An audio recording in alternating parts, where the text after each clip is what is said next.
Meron ba talagang masama at mabuting panahon? Hindi ba lahat ng panahon ay mabuti kasi Diyos ang may gawa niyan? So pagka sinasabi ng mga tao may bagyo, tumago tayo sa kuweba at palampasin muna natin ang galit ng Diyos. Talaga bang galit yun ng Diyos? Or is it a natural phenomenon that humans read in a human way and they humanize God? Tapos sinasabi nila, nagagalit ang Diyos. Is God's anger personal and subjective or objective? God-ordained response of God-created natural law.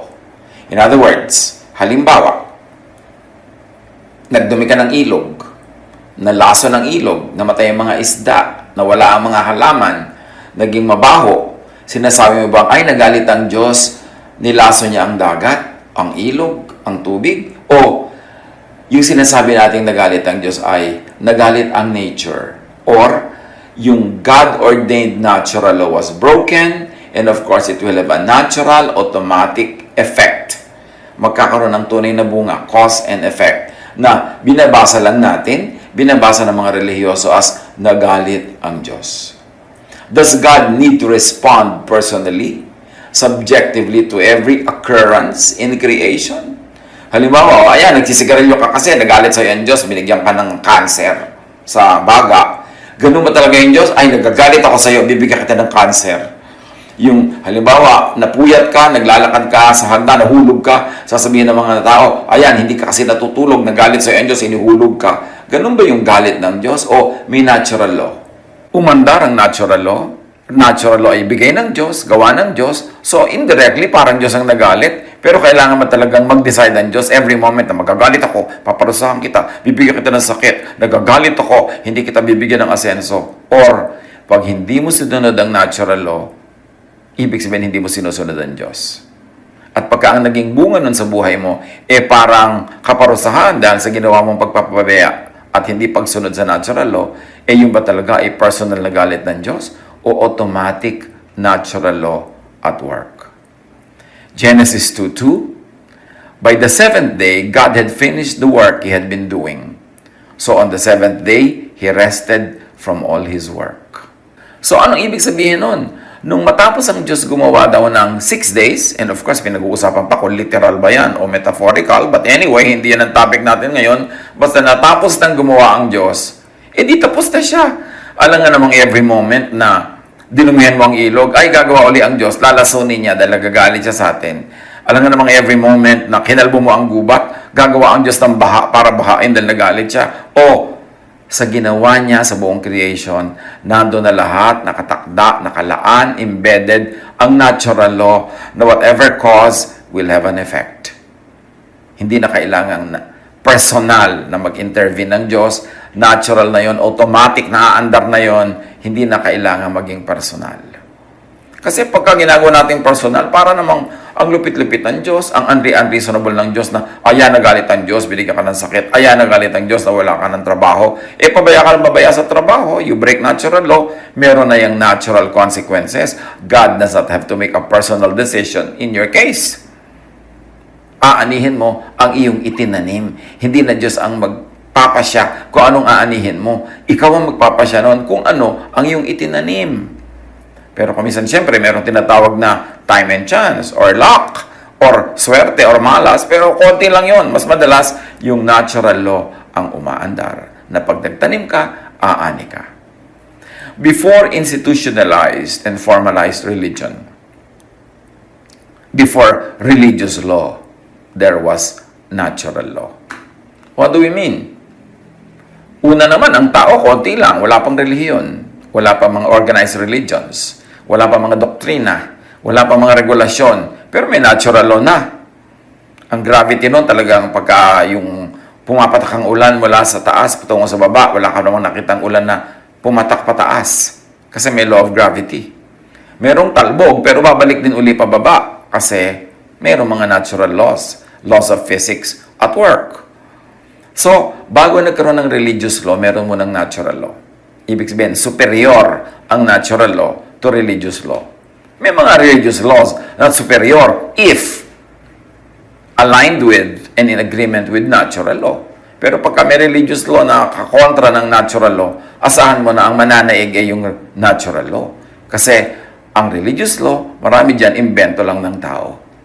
Merong mga talagang galing sa Diyos. But how can you tell? Maliban na lang pag-aralan mong mabuti kung alin talaga ang galing sa Diyos. Ang Diyos, bago pa nagpakilala through religion, or bago pa kinilala ng tao through religion, nagpakilala na ang Diyos through nature.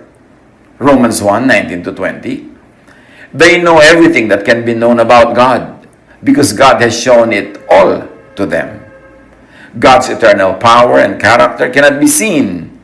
But from the beginning of creation, God has shown what these are all like by all He has made. That's why people don't have any excuse. So wala daw excuse sa mga tao not to know God.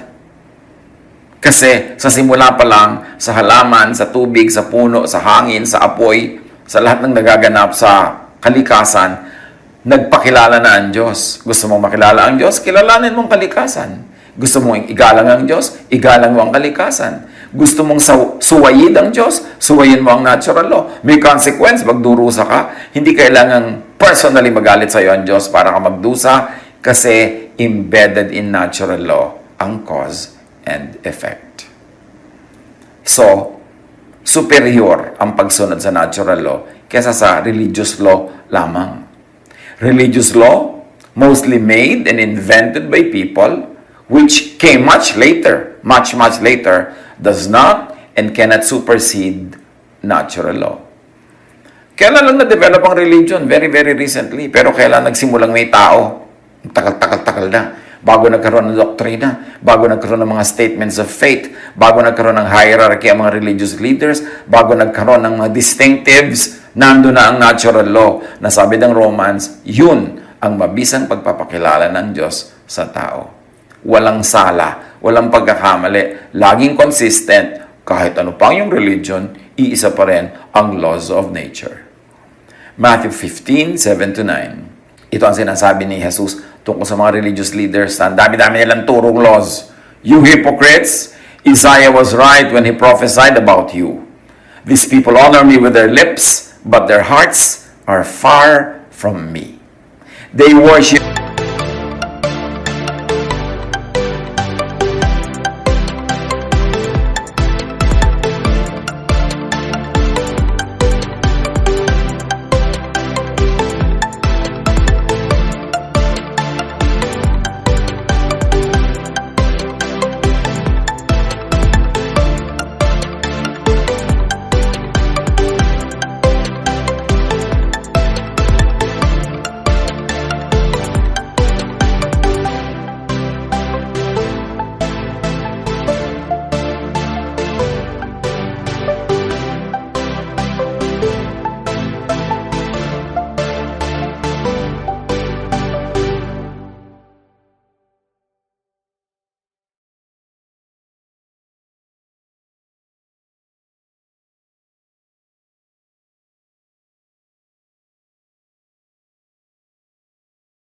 me in vain. Their teachings are merely human rules. Imagine Jesus saying that. And that was against the people of his time, against the teachings of the Pharisees, of the leaders of the law, the teachers of the law, the priests. Sabi niya, tama ang sinabi ni Isaiah tungkol sa inyo. Hanggang bibig lang ang worship nyo, pero ang mga puso nyo malayo sa akin. Baliwala ang pag-worship nyo, walang katuturan. Kasi ang mga katuruan nyo, invento nyo lang. That's what Jesus said. Pero pwede bang umimbento ang tao ng natural law? No. Kaya nga yung mga nagpunta sa buwan, nakarating dun eh. Kahit lumalakad yung earth, umiikot yung buwan, lumalakad yung buwan. Bakit nakarating dun? Na-compute nila eh. Kung ano dapat ang speed, ang trajectory nila, saan sila pupunta. Na-compute nila because hindi nagbabago yung natural law. Hindi naiiba yung speed ng earth, yung speed ng buwan, yung ikot niyan, pare-pareho. Nandun yung natural law eh. Kaya yung mga scientific laws are reliable. Kaya kung minsan merong mga iniinom-inom tayo, pinapahid sa katawan, tinitake, pero nakalagay, no approved therapeutic claims. You know why not? Kasi wala silang enough scientific research and enough scientific tests para patunayan ang kanilang claim. Kasi dapat masunod yung statistics, masunod yung requirement ng science para tanggapin yan as truth. Eh dahil maggastos ang ganong research, yung mga iba hindi nila nagre-research, kulang ang research nila, puro na lang mga Testimonial, sabi ng tatay ko, effective yan. Sabi ng ganitong artista, effective yan. Pero hindi naman sila mga scientists. At yung effective kay Petra, hindi ibig sabihin na effective sa lahat ng tao. Kailangan mo ng statistics, kailangan mo ng scientific requirements to be met. Pero hindi na meet, nilalagyan nila no approved therapeutic claim. So, ibig sabihin, hindi pa yan na talaga napapatunayan ng science. At ganon ang dapat nating isaisip pagka tinasabi natin yung mga human rules, religious rules, mga testimonies, mga patotoo, dapat nakabase sa science, nakabase sa nature at sa natural law. Ngayon, yung paggawa ng Panginoon Diyos sa nature, sa kalikasan, sa daigdig, sa universe, everything is set on recycling mode. Kaya nga nasa Bible, pati water cycle Yung pagbaba ng tubig sa ilog, pag-evaporate, pagiging ulan, pabalik-balik, recycling. Kasi tapos na ang paggawa ng Diyos ng tubig. After the 6th day, tapos na ang paggawa niya ng tubig. Alam naman sa 7th day, wala pong tubig, gagawa na naman Diyos ng tubig. Kaya yung tubig, recycle ng recycle. So, sasabihin ng mga tao, ay, nauubos na po ang hininga, nauubos ang oxygen, sabi ng mga hayop at tao. So, ang ginawa ng Diyos, may halaman, bubuga siya ng oxygen, ang tao naman bubuga ng carbon dioxide. So, yung tao, hayop at halaman, pag magkasama, may nare-recycle, laging hihingahin silang dalawa. And that follows in all laws of nature. Nagre-recycle. Kaya masama yung sinisira natin yung ganong cycles dahil mauubos yung supply na hindi mare-replenish. But what are we saying? Everything is set on recycling mode, on automatic, like the laws of science. Jeremiah 33:25 is an insight in that area. This is what the Lord says, I made my covenant with day and night and established the laws of heaven and the earth. Kaya kung minsan sa mga newscasts, mga news programs, sasabihin, ang araw ay sisikat bukas ng alas 5:45 ng umaga. Bakit alam mo na yun na hindi pa dumarating? Kasi na-measure na ng science ang movement ng araw, ang movement ng earth sa iba't ibang seasons na nalalaman natin. Kaya na itatakda kung kailan yung winter solstice, kung kailan yung summer, kailan yung autumn, kailan yung winter. Kasi may laws of science na umiiral. At sa ibang mga very developed places na meron sila mga gamit, nasasabi pa nila, pag uulan ngayong araw na to ng alas 3 ng hapon. Kasi meron ng scientific laws na na-discover sila. Lahat nakatakda. Ngayon, kailangan ba magalit ng Diyos pagka meron tayong ginawang paglabag sa laws of nature? God's anger need not be personal and subjective. Though it could be. Pwede naman. Wala namang makakapigil sa Diyos kung gusto niya magalit, kung gusto niyang matuwa, kung gusto niyang ikaw ay pagalingin, kahit kontra sa natural law, kaya yun ng Diyos at pwede niyang gawin. Pero all things being equal, and without that intervention or miraculous acts of God, it is the law of nature that will be at work. Even what we call God's anger. So God's anger could be automatic, natural corrections and balancing done by nature na inutusan ng Diyos. When natural law, which is God's law, which is God at work, becomes upset, which means angry due to disrespect and violation. So pag sinasabi natin, ayan, nagalit ang Diyos, tinamaan katuloy ng kidlat, may natural law at work doon at hindi kailangan nagalit talaga ang Diyos, pero namamayong ka sa ulanan, walang mga ibang puno, ikaw lang ang nando sa bukid na walang kapuno-puno, ikaw ang pinakamataas na nakatayo doon, namamayong ka na may hawak ang metal na payong, syempre pag kumidlat, pupuntahin sa pinakamataas na lugar, at yun yung payong mo, tinamaan ka, nasunog ka, sasabihin iba, naghalit sa akin ng Diyos. Ang ibig sabihin lang noon, you broke natural law. Na pagka may thunderstorm, hindi ka dapat magdala ng bakal na mag-a-attract ng kidlat at hindi ka dapat nag-iisang nakatayo sa gitna ng bukid dahil ikaw ang tatamaan. So yung galit na yun, hindi talaga personal galit ng Diyos. It is a natural effect of what we do. It is a natural bunga ng pagginagagawa natin sa buhay. Jeremiah 6:16-19. Sinabi ni Yahweh sa kanyang bayan, tumayo kayo sa panulokang daan at magmasid. Hanapin ninyo ang lumang kalsada at alamin kung saan ang pinakababuting daan. Doon kayo lumakad at magtatamo kayo ng kapayapaan. So may ibinibigay na law ang Diyos. Subalit ang sabi nila, ayaw naming duman doon. So ayaw nila sumunod, ibe-break nila yung law na yon.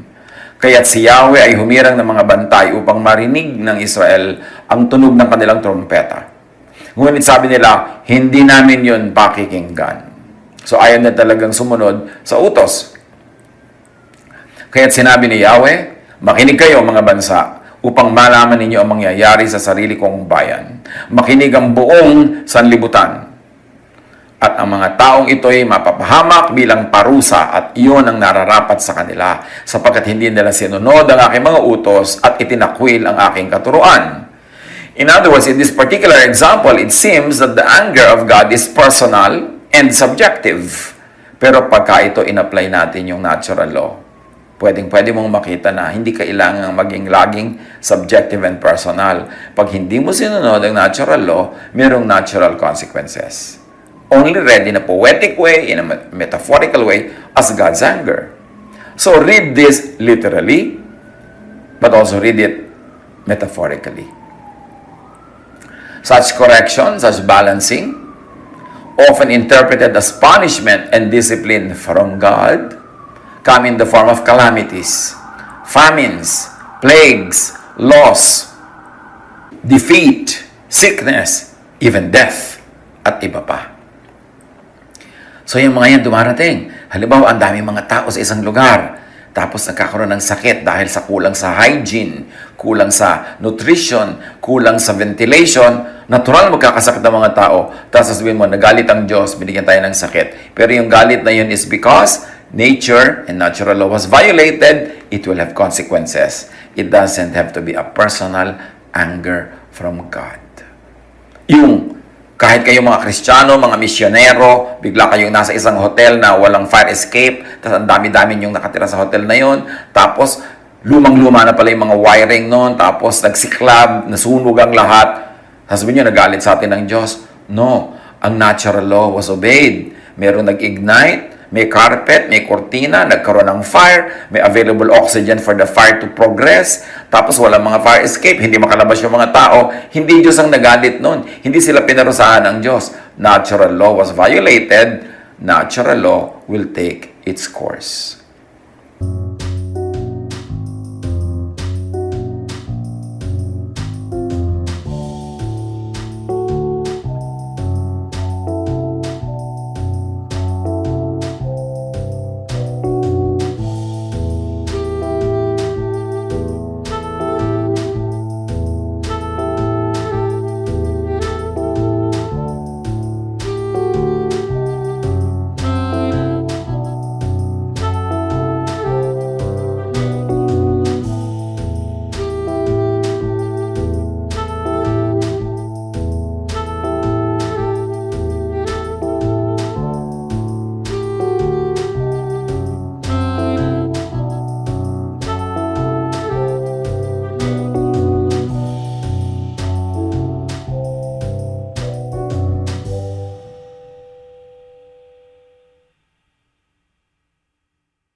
Ganon din sa kasakit at maging sa kamatayan.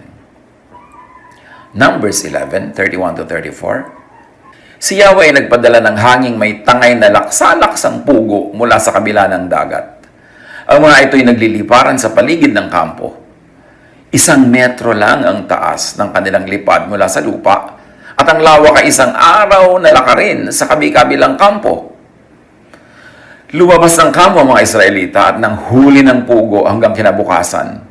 Ang pinakakaunting na huli ng isang tao ay aabot sa 10 malalaking sisidlan.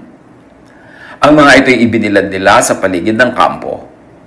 Ngunit bago pa lamang nila ito kinagat, binuhos na ni Yahweh ang kanyang galit sa mga Israelita at siya nagpadala ng isang kakilakilabot na salot. Ang lugar na iyon ay tinawag na Kibrot Hataava sapagkat doon nalibig ang mga taong naging hayok sa karne. So eto na naman, ang reading is personal ang galit ng Diyos, nagpadala ng sakit dahil yung mga tao mahilig kumain ng pugo. But when you look at it from natural law, when you read it from a scientific point of view, quails and other birds may carry diseases. In fact, influenza virus is actually from birds that have passed on to humans. At nararanasan yan sa Panahon na ito, sa panahon ng maraming iba't ibang may salot na dumating sa buhay ng tao, marami galing sa ibon. Now, drying out this much bird meat around the camp could also result in contamination of food by bacteria and other insects and flies. So here you can see, pag binasa mo, in-anthropomorphize mo yan, ginawa mong human ng Diyos, dehumanize mo ang kanyang reactions, sasabihin mo, nagalit ang Diyos. But if you like to look at natural law as authored by God, then natural law was angered. And because natural law naman has no emotions, so hindi pwede sabihing angered. Meron lang na naging effect ang cause. Cause and effect. This is a natural process. It is automatic. Proverbs 19:3. A person's own folly leads to their ruin, yet their heart rages against the Lord. Oo nga naman. Yung sariling kabaliwan ng mga tao ang nagbubulid sa kanila para mahapahamak, tapos magagalit sila sa Diyos. Sasabihin, ang Diyos naman, pinapagalitan tayo, pinaparusahan tayo. Sila naman ang may dala sa kanilang sarili sa ganong kalagayan. Here, cause and effect is at work. Proverbs 22:3. The prudent see danger and take refuge, but the simple or the foolish keep going and pay the penalty. Hindi kailangan magalit ang Diyos para maparusahan yung kahangalan niya ang magpapahamak sa kanya, and natural law will take its course. Cause and effect, automatic, impersonal yan. God does not have to personally cause or impose such punishments. They are automatic fruits of what is planted, effects of causes, natural outcomes of what is caused or allowed to happen. Numbers 14:25, 41-45. Kaya bukas, magpatuloy kayo sa paglalakbay patungong dagat na pula. Lumigid kayo sa ilang sapagkat ang mga Amoreo at Kananeo ay nasa kapatagan. So again, natural law ito. Lumigid kayo doon sa walang kaaway na nag-aabang sa inyo. Pagka kayo dasal-dasal, pero dumaan kayo doon sa kaaway nyo, matatambangan kayo at pwede kayo mapahamak. Obey natural law. Ngunit sinabi ni Moses, bakit ninyo sinusuway si Yahweh? Hindi ba ninyo alam na hindi magtatagumpay ang ginawa ninyong yan? Huwag na kayong tumuloy. Kapag tumuloy kayo, malulupig kayo ng inyong mga kaaway sapagkat hindi kayo sasamahan ni Yahweh. That could be personal, but it also need not be personal when they break common sense, when they do not follow good military tactics. It's as good as God is that with them, they will fail. Ang mga Amalekita at Kananeo ay naroon sa pupuntahan ninyo at tiyak na papatayin nila kayo. Hindi ninyo maasahan ang patnubay ni Yahweh sapagkat siya'y itinakwil na ninyo. Again, it could be read in a very personal way, but it could also be read as cause and effect. Your ways violate natural law, natural intelligence, natural logic. Therefore, do not expect to be blessed by God because what you plant is what you will harvest. There is cause and effect. Ngunit nagpatuloy pa rin sila kahit wala sa kanila ang kaba ng tipan at hindi nila kasama si Moses. Sinalakay nga sila ng mga Amalekita at mga Kananeo na naninirahan sa kaburulan. Tinalo sila ng mga ito at tinugi sila hanggang Horma. Parang sinasabi yan ng mathematical laws, if P, then Q. If you did this, this is going to be the result. Sa pag-analyze sa mga nangyayari sa buhay, the ancients could have only overly anthropomorphized or humanized and personalized natural law and ascribed it to, incarnated it as personal acts of God. Ginawa nilang parang napaka-personal, pero kung tutuusin, automatic na yon. Amos 3:6. When a trumpet sounds in a city, do not the people tremble? When disaster comes to a city, has not the Lord caused it? Or has not God-ordained law caused it? Has not God-given logic caused it? Magandang basahin yan in that kind of parallelism. You do not like to incur God's anger? You do not like to be punished by God's anger? Then do not anger nature. Do not break or disregard natural law. Do not upset the natural balance of life. Do not upset the universe. Then you will ask God to arise from His rest intervene and save you, and break and suspend and override His own natural law with a miracle, just to save you from your intentional acts and errors. Maraming mga tao, hindi kakain pero magpe-pray sa Lord ng strength. Hindi mag-aaral, magpe-pray na pumasa sa exam. Hindi magtatrabaho, magpe-pray na magkapera. Hindi naman sila nakikipagkasundo sa mga kaibigan, nagpe-pray sila for peace. Binibreak nila ang natural law, tapos hihingi sila sa Diyos ng himala so that God will break His own natural law to accommodate them, yung mga tao na hindi sumusunod sa natural law. That won't work. Very, very seldom does it work. Ayaw mo magalit sa iyong Diyos? Huwag mong galitin ang nature. Huwag mong